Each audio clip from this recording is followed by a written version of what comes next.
আসসালামু আলাইকুম ওরহমতুল্লাহ। আজকের ভিডিওটা ভেরি স্পেশাল, যেটা আমার family special recipe fish pakora. এই ফিশ পাকোড়া আমার ফ্যামিলির, আমার বাচ্চাদের সবারই পছন্দ এই ফিশ পাকোড়াটা। তো এই ফিশ পাকোড়াটা আজকে আমি বানাবো এবং আপনাদেরকে দেখাবো। আশা করি আপনাদের ভালো লাগবে এই ফিশ পাকোড়াটা। আর যদি ভালো লাগে তো অবশ্যই আপনারা কমেন্ট করে জানাবেন আপনাদের কেমন লাগলো, আর লাইক শেয়ার করতে যাতে না ভুলেন। তাইলে আমরা শুরু করেই দেই। তো আমি ইউজুয়ালি এই সুপার মার্কেট থেকে আমি এই ফিশ ফিলেট এগুলা আমি নিয়ে আসি। এটা এই দেশের লন্ডনের আপনি টেস্কো, সেন্সবারি, আইসল্যান্ড সব জায়গায় পাওয়া যায়, আর সব বাঙালি শপেও পাওয়া যায় এবং ইংলিশ শপেও পাওয়া যায়। তো এইভাবে নিয়ে আসবেন। নিয়ে আইসা এখন আমি এটারে আমার ইচ্ছা মতো আমি প্রথমে আমি এটা ম্যারিনেট করব। তো ম্যারিনেট করার আগে আমি এগুলো ছোটো ছোটো করে টুকরা টুকরা করে কাটতেছি। এই দেখেন আমি কিভাবে পিসটা করতেছি। তো আপনারা আমাকে কপি করতে পারেন, এইভাবে পিস পিস করে আপনারাও কাটতে পারেন এই ফিশগুলা কাইটা। তারপরে এটারে আমরা ম্যারিনেট করব। ম্যারিনেট করার পরে তারপরে কীভাবে পাকোড়া বানাই, তো আপনারা দেখতে থাকেন। তো দেখলে পরে আপনারা বুঝবেন। তো আপনাদের হয়তো এরকম যদি বানান হয়তো আপনাদেরও ভালো লাগবে। তো প্রথমে আমি কিছু বেসন পাউডার নিলাম, 2 টেবিল স্পুন আমরা বেসন ফ্লাওয়ার নিছি। তারপরে আমরা প্লেন ফ্লাওয়ার নিছি যেটা ময়দা, আরও 1 table spoon cornflour, 2 table spoon ময়দা। এই সবগুলা মিক্স করতেছি এখন। তো সুন্দর করে সবগুলা আমরা মিক্স করব। তো এখানে কি কি দিলাম আমি, এই মিক্স ভালো করে যদি করি আমরা তো বাটারটা খুব নাইস হয়। আর টেস্ট মতো সল্ট দিবেন। এই টেস্ট মতো আমি সল্ট দিয়ে দিলাম। এখন এখানে আমি কিছু স্পাইসেস ইউজ করব। 1 টেবিল স্পুন হলদি powder, 1 tablespoon chilli powder, 1 tablespoon ধনিয়া পাউডার অ্যান্ড 1 টেবিল স্পুন জিরা পাউডার। এই সব কিছু দিয়ে আবার আমি মিক্স করব।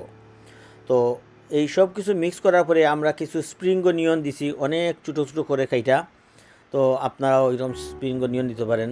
তারপরে সাথে কিছু করিয়েন্ডার ছোটো ছোটো করে খাইটা, করিয়েন্ডার দিয়ে দিলে ফ্লেভারটা আরও ভালো আসে। তো আর একটু করিয়েন্ডার দিয়ে এখন আমি এটা মিক্স করব।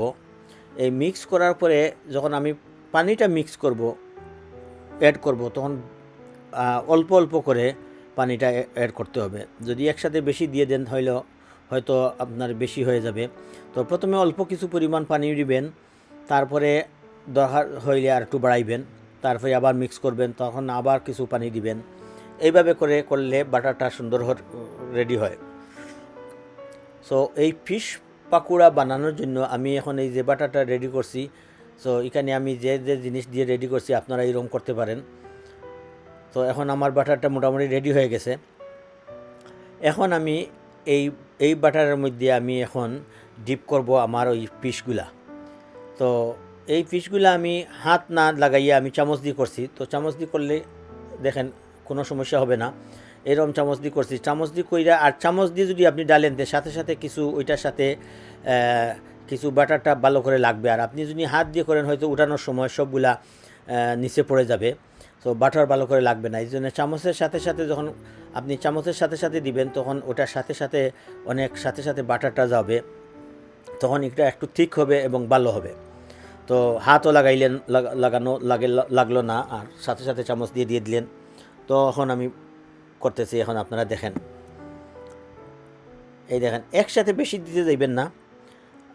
যদি আপনি 4-5টা করে দেন তো জিনিসটা সুন্দর হয়। তো বেশি গেলে হইলেও একটা আরেকটার সাথে লাইগা গিয়া যেই রকম ক্রাঞ্চি হওয়ার কথা বা এরকম নাও হইতে পারে। এই দেখেন অতি সহজে আপনারা বানাইতে পারেন এবং যে কোনো অকেশনে আপনারা এগুলা পরিবেশন করতে পারেন। তো এটা তো আমার বাচ্চাদের হইলো খুবই ফেভারিট, কারণ এটার মধ্যে কোনো কাটা নাই, এই ফিলেটের মধ্যে কোনো কাটা নাই।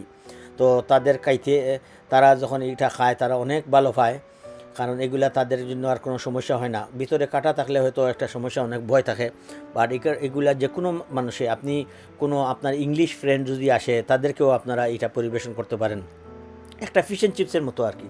ফিশ অ্যান্ড চিপস যখন আমরা খাই, এই ফিশের মধ্যে কোনো কাটা থাকে না, তো এইটার মধ্যে ওইরকম কোনো কাটা নাই, এই জন্য সবাই এটা ভালোবাসে। তো আপনারা যে কোনো পরিবেশনে আপনাদের মেহমানদের আপনারা পরিবেশন করতে পারেন, বা ঘরে মাঝে মধ্যে করে খাইতে পারেন। বাচ্চারা যখন আপনারা পরিবেশন করবেন এইরকম পাকোড়া বানাইয়া, তখন বাচ্চারা যখন খাবে তখন তাদের মাছের প্রতি তাদের খাওয়াটা মানে স্বাদটা আর একটু বাড়বে, মাছের প্রতি তাদের আগ্রহটা আর একটু বাড়বে। অনেক বাচ্চারা মাছ খায় না এই জন্য যে এই ফিশগুলা এই জন্য খায় না যে কাটার ভয়ে। তো এটার মধ্যে কোনো কাটা নাই, এই জন্য আপনারা এটা পরিবেশন করতে পারেন। তাহলে রেডি হয়ে গেল আমার delicious, very nice crunchy fish pakora.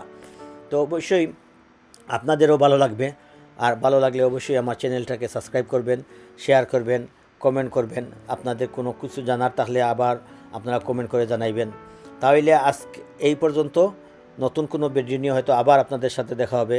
সবাইকে ভালো থাকুন, সুস্থ থাকুন। আসসালামু আলাইকুম।